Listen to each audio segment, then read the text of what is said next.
করে দাওনি, এটাই কপাল। আমি না মা, আমরা কোনোদিন কাউকে বুঝতে দিতাম না মা।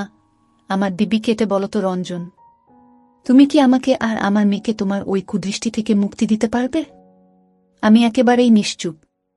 মা, জীবনে আর কি কি পরীক্ষা দিতে হবে আমাকে কে জানে। আমি যদি আমার মেয়ের সতীর্থ ভিক্ষা চাই তোমার কাছে, তুমি কি এটুকু দয়া করতে পারবে আমাদের?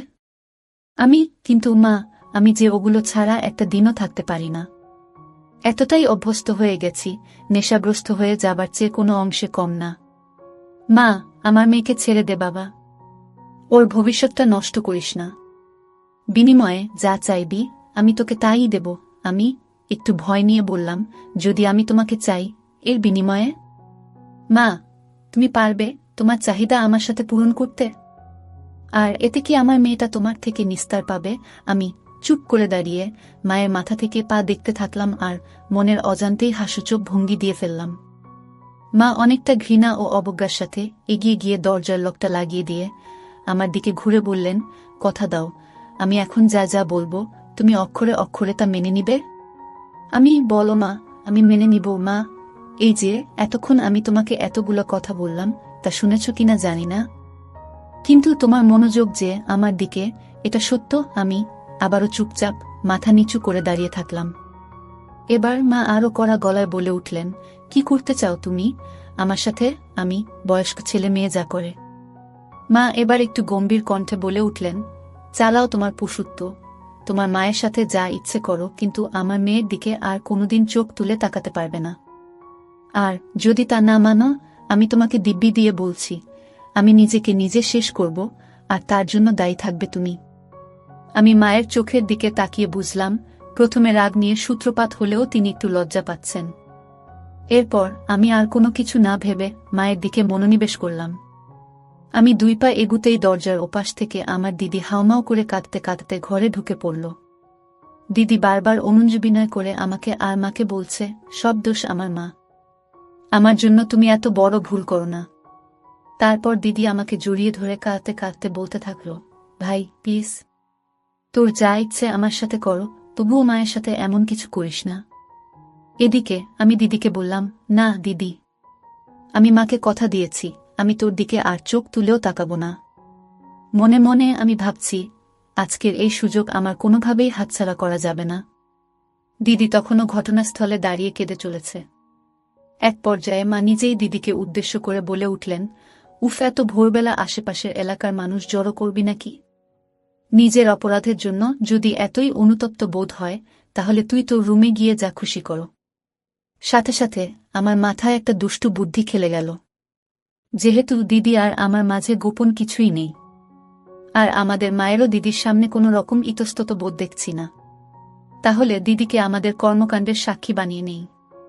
তাই আমি মাকে বললাম, মা, ভুলেও এখন দিদিকে একা ঘরে পাঠিও না, হঠাৎ যদি আত্মঘাতী কোনো ঘটনা ঘটিয়ে ফেলে। এটা শুনে সাথে সাথে দিদিকে উদ্দেশ্য করে মায়ের আদেশ, না খুকি, তুই কোথাও যেতে পারবি না। তুই এখন যা যা ঘটবে তা পুরোটা বসে দেখবি। নিজের ভাইয়ের সাথে পাপাচার করতে পেরেছ, তার প্রায়শ্চিত্ত করতে পারবে না, তা তো হবে না। এই কথা শুনে দিদি হতভাগা মায়ের রুমের সোফাতে চুপচাপ বসে সবকিছু অবলোকন করতে থাকল। মা যেন আমার প্রতিটি পদক্ষেপ সম্পর্কে আগে থেকেই অবগত। আমি দিদির দিকে তাকিয়ে দেখলাম, দিদি প্রথমে কান্নাকাটি করলেও এখন বোধ হয় অনুভূতি নেয়া শুরু করেছে। দিদিকে বললাম, দিদি, আজ যদি আমি এখানে পুরোটা সম্পন্ন করি, তোর কোনো আপত্তি আছে? দিদি মাথা নাড়িয়ে না সূচক উত্তর দিল। কিন্তু আমি বুঝতে পারছি, আমাদের কর্মকাণ্ড দেখে দিদিরও খুব ইচ্ছা জেগেছে। তাই আমি লজ্জা শরম ত্যাগ করে মায়ের কাছে বিষয়টা উপস্থাপন করলাম, এইভাবে যে, দেখো মা, তুমিও একজন নারী, দিদিও আরেকজন নারী। আমাদের কর্মকাণ্ডের ফলে দিদির ভেতরেও তো কোনো সুপ্ত ইচ্ছা জাগতে পারে। হ্যাঁ, আমি তোমার মেয়েকে স্পর্শ করব না, তোমাকে কথা দিয়েছি। কিন্তু ও নিজে থেকে যদি নিজের জ্বালা মিটিয়ে নিতে পারে, তাহলে তো আমাদের কোনো আপত্তি থাকা উচিত নয়, তাই না? মা দিদির চোখের দিকে তাকিয়ে দেখে তার সারা মুখ লাল হয়ে গেছে। তাই মা দিদিকে উদ্দেশ্য করে বললেন, কেউ যদি নিজের ব্যাপার নিজে থেকে প্রকাশ না করে, তবে তাতে কি আমাদের দায়? মা দিদিকে পরোক্ষ অনুমতি দিলেন। আবারও বুঝলাম, মা এরকম বিষয়টাগুলোতে অভ্যস্ত হওয়ায় তেমন কিছুই মনে করল না। শুধু একটু খোঁচা মেরে বলল, এই তাহলে বীর পুরুষের দম। এবার মা দিদির দিকে তাকিয়ে তার ছেলের সাথে বলল, এই মরদ নিয়ে আবার জ্বালা মেটাতে এত ব্যাকুলতা। কথাটা শুনে দিদি বরাবরের মতো সোফাতে নির্বিকার চিত্তে নিতিয়ে থাকলেও আমার খুবই আত্মসম্মানবোধে লাগল। যাই হোক, সেই ভোরবেলা থেকে শুরু হওয়া আমাদের তিনজনের মানবিমান মায়াকান্না অবশেষে লীলা খেলার প্রাথমিক প্রবর্তনা রূপে সকাল 9টার দিকে শেষ হল। সেদিন সকাল 9টায় কাজ শেষ করে আমরা ক্লান্ত হয়ে ওভাবেই ঘুমিয়ে গেলাম। আমার ঘুম ভাঙল ঠিক দুপুর 2টায়।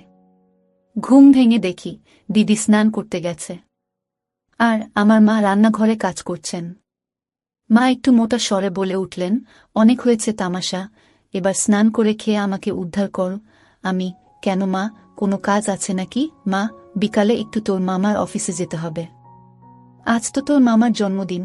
আমি, শুধু কি তোমারই যাবার কথা নাকি অন্যদেরও যাবার কথা আছে? মা, কেন, তুই যাবি? চল না, তোর মামা কতবার করে তোকে আর তোর দিদিকে নিয়ে যেতে বলে। আমি, দিদিকে বলে দেখো, ও যদি না যায় তাহলে আর কি করার, আমি না হয় বডিগার্ড হিসেবে যাব তোমার সাথে। মা, শোন না, তোর মামা তো তোর দিদির জন্য একটা পাত্রের প্রস্তাব নিয়ে এসেছে। আমাকে এখনো পুরোটা জানায়নি, কিন্তু বলেছে পাত্রটা সব দিক থেকে ভালো, কিন্তু সমস্যা একটাই, বয়সটা একটু বেশি।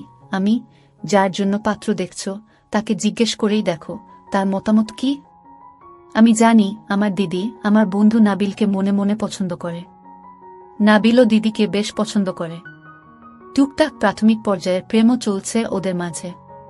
যদিও নাবিল আর আমি সমবয়সী, তার মানে নাবিল দিদির চেয়ে 3 বছরের ছোট। নাবিলের পরিবার যথেষ্ট অভিজাত হলেও শুধুমাত্র বয়সের কারণে বিষয়টা আলোর দিশে পাচ্ছে না।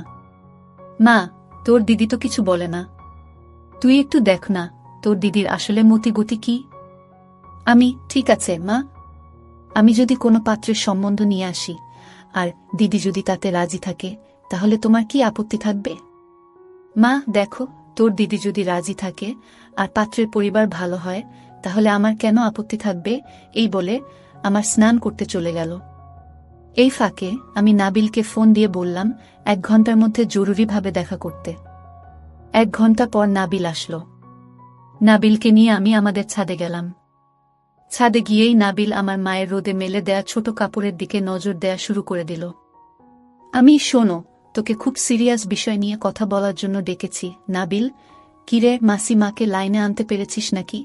আমি, সেটা পরের কথা, আগে বলতো দিদি আর তোর ব্যাপারটা কতটা সিরিয়াস? তোরা কি একে অন্যকে বিয়ে করার ব্যাপারে প্রতিশ্রুতিবদ্ধ? নাবিল, দেখ রঞ্জন, তোকে তো লুকানোর কিছু নেই। তুই তো জানিস আমি তোর মায়ের জন্য মরতেও পারি। সম্ভব হলে তোর বোনকে আর তোর মাকে একসাথে বিয়ে করতাম। আমি, তুই যদি তোর বাসায় আজকালের মধ্যে ম্যানেজ করে আমার বোনকে বিয়ে করতে পারিস তাহলে আমি তোকে কথা দিচ্ছি আমার ঘরের সব তোর সামনে খুলে দেবার দায়িত্ব আমার। নাবিল, সব মানে? মাসি মাও? আমি, ধরে নে তাই, তবে ধৈর্য রাখতে হবে। নাবিল, তুই তো জানিস আমার বাড়িতে আমার বাবা ছাড়া কেউই নেই, আর বাবাও মেরিন ইঞ্জিনিয়ার, বছরে 3-4 মাসের জন্য ছুটি পায়। তাই এসব ব্যাপারে আমার মতামতই ফাইনাল। কিন্তু আমার আর তোর দিদির যে বয়সের পার্থক্য, এটা তুই তোর বাসায় ম্যানেজ করতে পারবি কি? আমি, সেটা আমার উপর ছেড়ে দে। এই বলে নাবিল আর আমার আলাপচারিতা শেষ করে বাসায় ঢুকে দেখি আমার মা তার প্রেমিকের বার্থডেতে যাবে বলে সেজেগুজে বসে আছে। আমি, মা, তোমাকে তো হেভি সুন্দরী লাগছে। সুন্দরী শব্দটা আসলে এখানে মানাচ্ছে না, অন্য কিছু হবে। মা, সুন্দরী শব্দটা মানাচ্ছে না, তাহলে কোন শব্দটা মানাবে শুনি? আমি, ওই শব্দটা এখানে সবচেয়ে বেশি ভালো মানাবে মা। তোর যেমন পারফরম্যান্স তাতে সুন্দরী শব্দটা তোর মুখে মানায়। আজ ভোরের বিষয়টা ইঙ্গিত করে। আমি, তা তোমার কাজিনের ওখানে তুমি আর দিদি তো যাচ্ছ নাকি? মা, তোর দিদির নাকি পিরিয়ড হয়েছে, তাই তোকেই যেতে হবে আমার সাথে। আমি, ঠিক আছে, কি আর করার, চলো তাহলে গাড়িতে উঠে।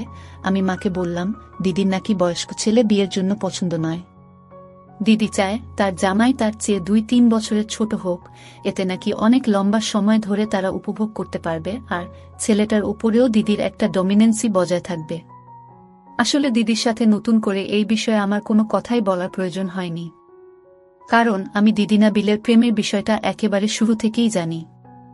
মা, তা না হয় ওর কথা মানলাম, কিন্তু এরকম বয়সের পার্থক্য এবং ভালো ফ্যামিলির ছেলে কোথায় পাবো? মা তুমি অভয় দিলে আমি একজনের কথা বলতে পারি। মা বল দেখি। আমার বন্ধু নাবিলকে তো চেনো। ওর পরিবারের ব্যাপারেও আমাদের নতুন করে জানবার মতো কিছু কি আছে? আর দিদিও দেখেছি নাবিলকে বেশ পছন্দ করে। মা কিন্তু নাবিলের বাবা কি মানবে? তোমার দিক থেকে কোনো আপত্তি না থাকলে আমি বিষয়টা নিয়ে সিরিয়াসলি খোঁজ নিয়ে দেখতে পারি। এরপর কেটে গেল 1 মাস। সেই 1 মাসে আমার মা পুষ্প সেন মাত্র 7 দিন বাড়িতে ছিল। বাকি দিনগুলো 2 জন জাপানিজ ক্লায়েন্ট এর সাথে কাটিয়ে বেশ ভালো টাকা কামিয়ে এনেছেন। আজ নাবিল ও দিদির বিয়ে হল। দুজনেই বেশ খুশি। নাবিল একটু বেশি খুশি, যেটা আমি শুধু জানি। আজ দিদি আর নাবিলের ফুলশয্যার রাত। এই সুযোগে আমিও মায়ের কাছে দাবি করেছি, দেখো মা, আমি আমার কথা রেখেছি। তোমার মেয়ের বিয়ের চিন্তাও তোমার আর নেই।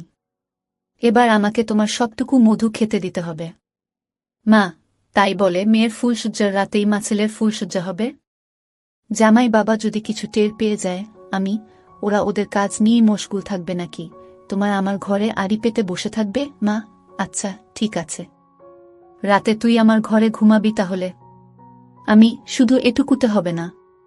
তুমি তোমার কায়েনদের জন্য যেভাবে সাজসজ্জা করো, আজ তুমি আমার জন্য একইভাবে প্রস্তুত হয়ে থাকবে। এটা তোমাকে মানতেই হবে মা। হায় ভগবান! আচ্ছা, যা মানলাম মহারাজের আর্জি। এবার খুশি তো? হঠাৎ রাত 2টার সময় পাশের রুম থেকে এখন দিদি ফোন দিল। ভাবতে ভাবতে আমরা নিজেদের কিছুটা সামলিয়ে নিলাম। তারপর ফোন কল ব্যাক করতেই আরেক কাহিনীর সূত্রপাত। ফোনের ওপাশ থেকে দিদির কান্না শুনে বুঝলাম কিছু একটা ঘটেছে। আমরা রুম থেকে বেরিয়ে দিদির রুমের সামনে যেতেই দেখি দিদি দরজায় দাঁড়িয়ে কাঁদছে। তারপর দিদি কাঁদতে কাঁদতে মায়ের কাছে অকপটে তার স্বামীর সাথে কথা বলতে রুমে যেতে বলল।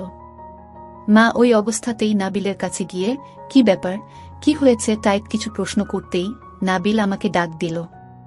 আমি রুমে ঢুকতেই নাবিল রুমের দরজাটা লাগিয়ে দিল। তারপর আমাকে সামনে রেখে নাবিল তার পুরো মনোবাসনা মায়ের কাছে খুলে বলল। সাথে এটাও বলে দিল, দেখুন মা, আপনার ছেলে আমার সবচেয়ে প্রিয় বন্ধু, আর তাই ওকে আমি সবকিছুই শেয়ার করি, ঠিক রঞ্জনও আমায় সবকিছু শেয়ার করে। আপনি যেন ভাববেন না আপনার ছেলের সামনে আপনি মুখ দেখাবেন কি করে। এরপর মা 2 মিনিট শান্ত থেকে আমাকে থমথমে গলায় বললেন, রঞ্জন, রুমের দরজাটা লাগিয়ে তোর দিদির সাথে বসে কথা বল। আমি 30 মিনিট পর আসছি। আমিও এর সাথে সাথে রুম থেকে বের হয়ে মৃদু হাসি দিয়ে মনে মনে বললাম, সাবাস নাবিল। এরপর আমি দিদির সাথে বসে আড্ডা দিচ্ছি আর লাল পানি খাচ্ছি। দিদি বিয়ের আগে থেকেই জানত নাবিল কি চায়। তাই নাবিলের প্ল্যান অনুযায়ী মিথ্যে অভিনয় করে এভাবে নাবিলকেও মায়ের নিতে সাহায্য করে দিল। 1.5 ঘন্টা পর মা দিদির বাসর ঘর থেকে নিজের ঘরের বাথরুমে চলে গেল স্নান করতে।